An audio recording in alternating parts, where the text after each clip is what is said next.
Hi friends, எல்லோரும் எப்படி இருக்கீங்க? நல்லா இருக்கீங்களா? சாப்பிட்டீங்களா? நம்ம என்ன இன்றைக்கி வீடியோ பார்க்க போகிறோம் அப்படின்னா, பூ பறிச்சுட்ருக்கோம் இல்லையா, இதை பற்றி தாங்க வீடியோ பார்க்க போகிறோம். பூ பறிக்கிறத பற்றி வீடியோவா அப்படின்னு ஒரு நிமிஷம் நீங்கள் யோசிக்கலாம். கரெக்டு தாங்க. இந்த பூவெல்லாம் பூக்க வைக்கணும் அப்படின்னா சாதாரண விஷயம் இல்லைங்க. ஒரு செடியை நட்டு வளர்த்து அதை பூக்க வைக்கிறதுக்குள்ளே படுற பாடு அதை நட்டு வச்சவங்களுக்கு மட்டும்தாங்க தெரியும். சில செடிகள் ஈஸியாக பூக்கும், பூக்காத செடியை பூக்க வைக்கணுன்னா கஷ்டம் தானேங்க. அதை தாங்க சொல்கிறேன்.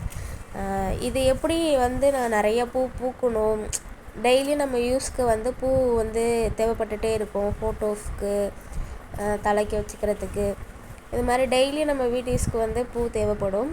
அந்த பூவை நம்ம டெய்லியும் பூக்க வைக்கணும் அப்படின்னா என்ன பண்ணணும் அப்படின்றது தான்.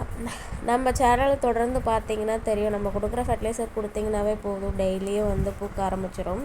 ஆனால் இந்த ஃபெர்டிலைசர் ஸ்பெஷலான ஒன்று. அப்படி என்ன ஃபெர்டிலைசர் தானே கேட்குறீங்க? அது எப்படி செய்யணுன்றதை அப்புறம் சொல்கிறேன். இது எப்படி டைலூட் பண்ணி கொடுக்கணுன்றதை இப்போ சொல்கிறேன், கேளுங்க. 10 லிட்டர் தண்ணியில் 5 ml இந்த பழக்கரைசல், இது பேர் பழக்கரைசலுங்க. அந்த பழக்கரைசலை 10 லிட்டர் தண்ணியில் 5 ml நான் கலந்து டைல்யூட் பண்ணி செடிகள் கொடுக்குறேன். ஏன் நம்ம ஃபெர்டிலைசர் எல்லாம் டைல்யூட் பண்ணி கொடுக்கணும் அப்படின்னு சொல்கிறேன்னா, அது டைரெக்டாக அப்படியே கொடுத்தோன்னா அது ஓவர் டோஸ் ஆகிடும்.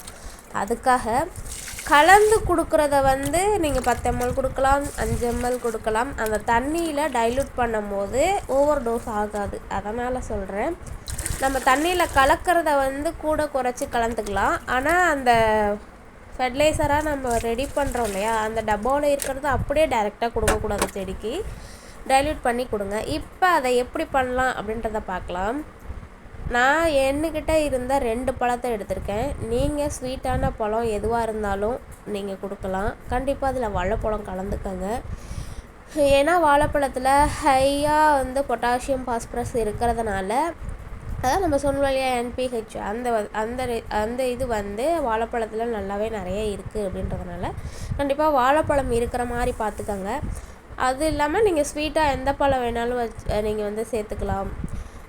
சீத்தாப்பழம் கூட சேர்த்துக்கலாம். நான் இன்றைக்கி பப்பாளி பழம் தான் எனக்கு கிடச்சிச்சு. ஒரு மாதிரி சரி, நல்லா கனிஞ்சிருச்சு, அதை சாப்பிட முடியாது கனிஞ்சிட்டா.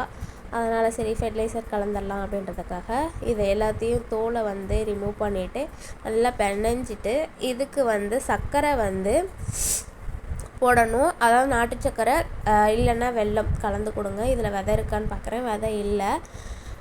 அப்படியே நல்லா பெனஞ்சு ஒரு 3 days ஒரு பக்கெட்லேயோ இல்லை நீங்கள் ஒரு பிளாஸ்டிக் டப்பாவிலையோ சுத்தமான டப்பாவில் போட்டு வச்சுக்கோங்க. ஆனால் கண்டிப்பாக மூடி போட்டு வச்சுருங்க, இல்லைன்னா புழு வந்துடும். சர்க்கரை நான் கொஞ்சமாக இருக்கிறதுனால 1 டம்ளர் அளவுக்கு நான் நாட்டு சர்க்கரை சேர்த்துக்கிறேன். நீங்கள் கம்மியாக கலந்துருந்தீங்க அப்படின்னா அந்த நம்ம ஃபெர்டிலைசர் ரெடி பண்ணுறோம் இல்லையா, அதுக்கு மேலே ஒயிட் கலரில் ஃபங்கஸ் மாதிரி ஃபார்ம் ஆகும். அப்படி வந்தால் ஒன்றும் பிரச்சனை இல்லை. அதை நல்லா பெனஞ்சு அதுக்குள்ளே போடுங்க.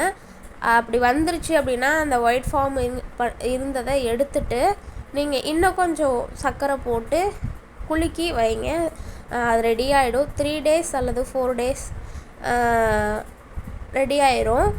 நீங்கள் இதை 7 நாள் வச்சு பயன்படுத்தலாம். நீங்கள் ரெடி பண்ணுறதுலேருந்து 7 நாள் வச்சு பயன்படுத்தலாம். நீங்கள் அந்த 7 நாளுக்குள்ளே இதை டைல்யூட் பண்ணி செடிகளுக்கு கொடுத்துடணும். அதுதாங்க, இது சூப்பரான ரிசல்ட் எனக்கு கொடுத்துட்ருக்கு. இது செடிக்கு ஸ்ப்ரேயும் பண்ணலாம், சூப்பரான ரிசல்ட் தான் கொடுக்கும். நம்ம சேனல் பிடிச்சிருந்ததுனால லைக் பண்ணுங்கள், சப்ஸ்கிரைப் பண்ணுங்கள், பக்கத்தில் இருக்க பெல் ஐக்கானை கிளிக் பண்ணிக்கோங்க. அப்போ தான் என்னுடைய நோட்டிஃபிகேஷன் உங்களுக்கு வரும். தேங்க்யூ ஃபார் வாட்சிங்.